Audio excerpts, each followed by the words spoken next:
네, 안녕하세요. 복음, 사랑, 생명이 흐르는 아침 유정훈 목사입니다.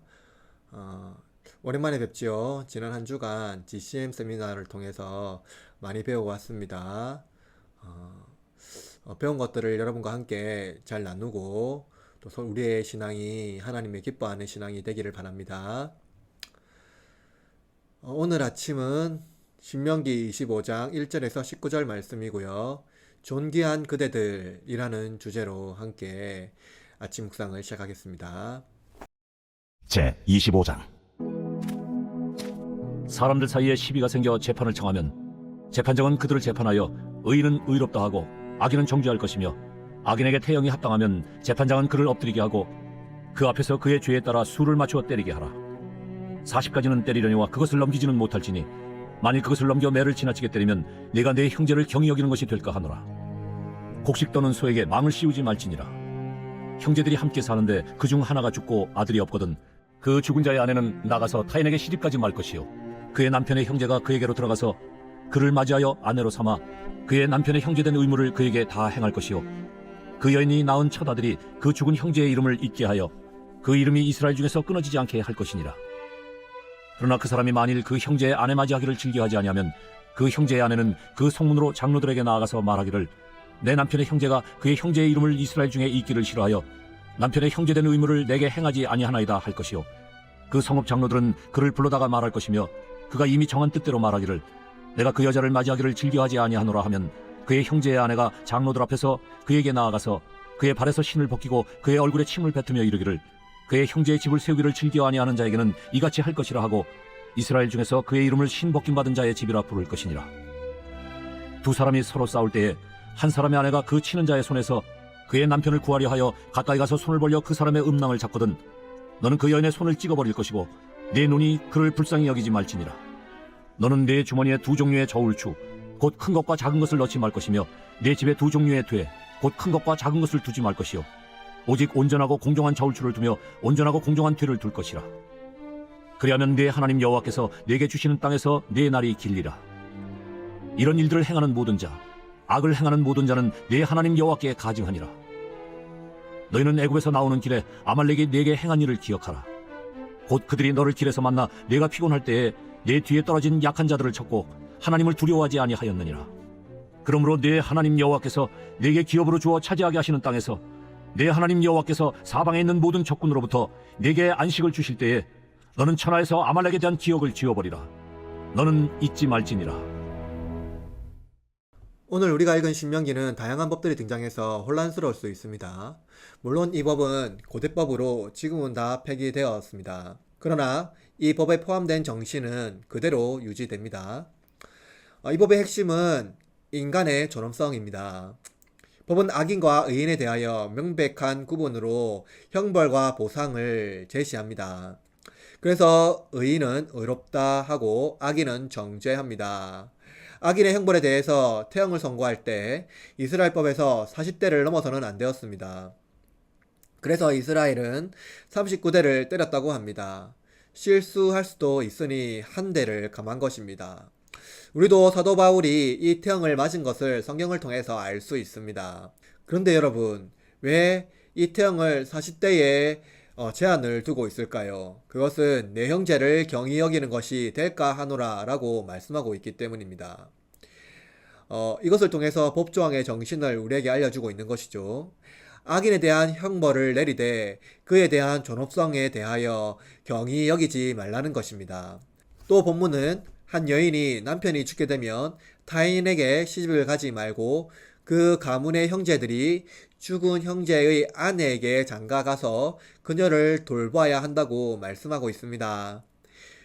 현대의 법으로는 도무지 이해되지 않지만 고대 이스라엘에서 여성은 경제 활동을 할 수가 없었습니다. 그래서 아내가 남편이 죽게 되면 모든 재산이 잃게 되고 재산이 없이 가부가 되어 홀로 남게 되었던 것이죠. 아마도 그 재산은 형제들이 다 차지하게 될 것입니다.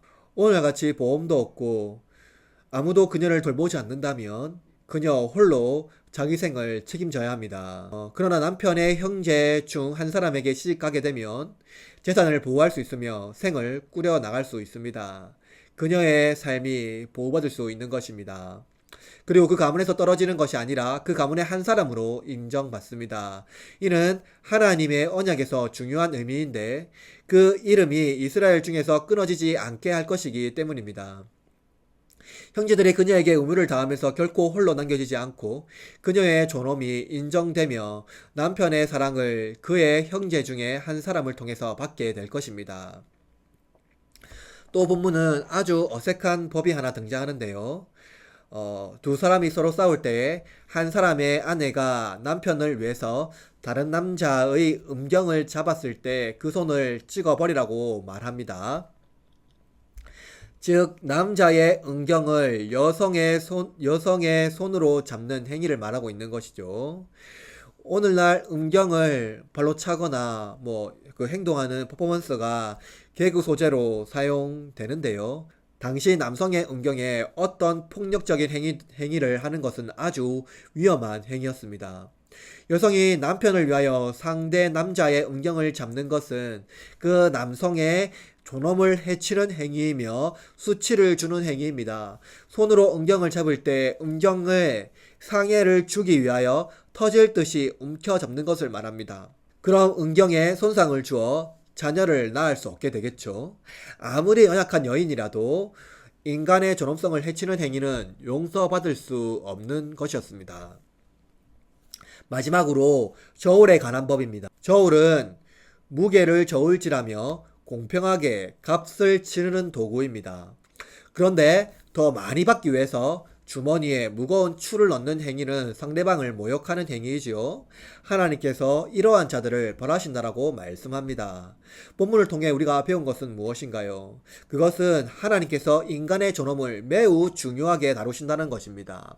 하나님께서 태초부터 인간을 자기 형상대로 지으셨습니다. 필요에 따라 지은 것이 아니라는 것이죠.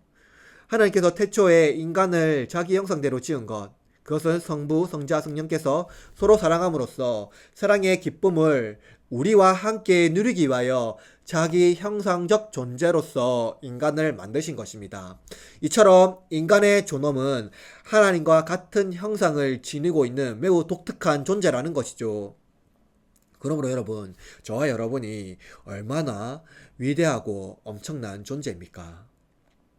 그러나 우리 중에 공평한 존엄이 사라지고 있습니다. 혐오와 배제, 그리고 부와 가난에 따라, 또한 명예와 하찮음에 따라 우리는 인간의 존엄을 달리합니다. 인간의 생명을 다르게 생각하고 서로 다른 무게의 저울을 지고 있는 것이죠. 우리가 서로 간의 존엄을 고요하게 다룰 때 비로소 하나님의 공평하신 은혜가 우리의 것이 됩니다. 그러나 여전히 우리는 공평한 삶을 살아내지 못하죠. 상대적으로 약자들, 나에게 아무런 도움이 되지 않는 자들에게 우리는 나 같은 존엄으로 그들을 대하기 어려워합니다. 반면에 우월한 자들에게는 경외감을 표하죠. 우리의 추악한 모습을 보고 그때 우리는 하늘에서 존엄하지 않는 자들을 위하여 존엄한 한 분이 추악한 인간의 모습을 입고 오신 것을 바라볼 수 있어야 합니다. 그리고 그것을 믿어야 합니다. 그는 약자를 위하여 자기 생명을 주셨습니다. 존엄하지 않는 자들을 위하여 자기의 존엄성을 내어주신 것이죠. 그러므로 여러분, 우리도 그리스도와 같이 자기보다 상대적으로 약한 자들의 존엄성을 드높여야 합니다. 그들을 높여야 합니다. 나보다 더 높이 그들을 평가해야 한다는 것이죠. 우리를 위하여 자기 존엄성을 내어주신 분과 같이 선택을 우리는 따라가야 한다는 것입니다.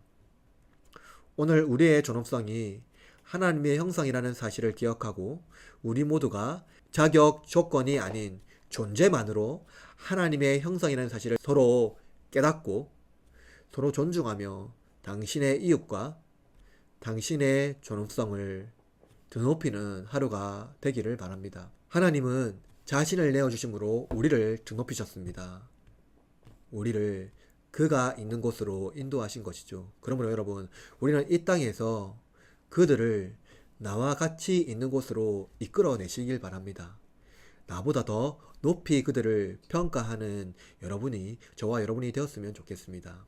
오늘 하루도 하나님께서 나와 같은 일을 종기 여기신 그 은혜가 우리의 이웃들과 함께 더 풍성히 누리고 더욱이 나보다 더 약한 자들을 돌보며 그들을 상대적으로 더 높이 평가하는 저와 여러분이 되길 바라고, 그래야 해서 삼위 하나님의 놀라우신 은혜가 저와 여러분의 이 하루의 삶에 풍성히 누려지기를 주님의 이름으로 축복하고 또한 여러분의 하루를 응원합니다.